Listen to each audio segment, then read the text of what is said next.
This lesson is on using the else clause with the if statement to know what to do when something is false in the comparison and to take the appropriate branch of logic. I'm going to run this form that you see here.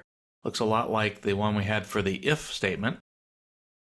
And I'm going to put in a date that makes me younger than 50 years.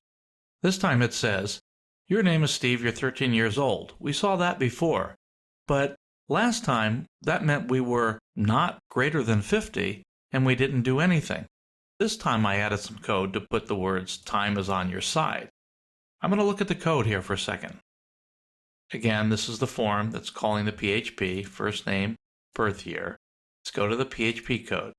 Now, here's what's a little bit different. I said if age is greater than 50, this is what we had the time we just did the beginning if statement, plan for retirement. And here I wrote another if statement where age is less than or equal to 50. Print, time is on your side. Well, that worked pretty good. You saw it. However, this isn't really the ideal way to do this.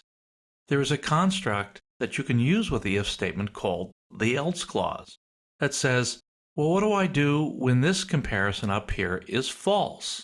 In other words, the age is less than or equal to 50. Well, instead of writing a whole nother if statement, I can take that out completely, put the keyword else. Take that extra line out. Now, notice how I have everything lined up very nicely. I've got the I for the if, the opening curly brace and closing, then the else where the E is lined up under the I, and then again another set of curly braces. Any code that's between a set of curly braces is called a PHP code block. Now, the way this works is if age is not greater than 50, like when I'm 13, instead of dropping all the way down past the final curly brace, it takes the else branch and says, print this line, time is on your side, and then get out of there. I didn't actually run this yet, so let's go back. I just saved the code. Let's go back to the web page. I'm going to back up. In fact, you know what? Just to be on the safe side, I'm going to add something here so we have extra confidence that we're running this one. So let's go ahead. Back one. I've got the data. Let me submit it. Time is on your side, really. So that gives us some confidence that we ran the new improved else code. Let's go back to the code for just a second. Now, recall that we can add more than one line underneath here, and the whole block will be executed. So, better start planning for retirement, and I'll create another whole paragraph.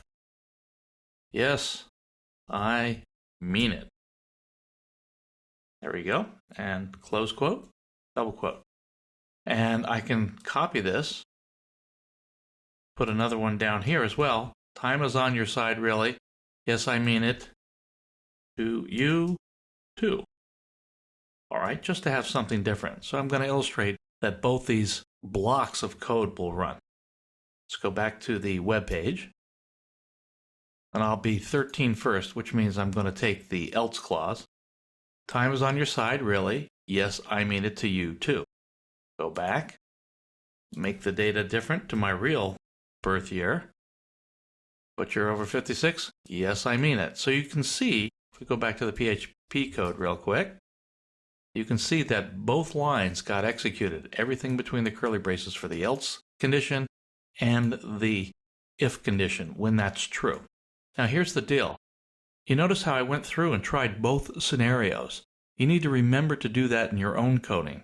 Don't just try one scenario. You need to exercise all parts of your code whenever you're developing a web application, because one block of code may work perfectly and the second block of code will look good to your eyes, but maybe you missed a quote or you left off a semicolon and you'll get some kind of error.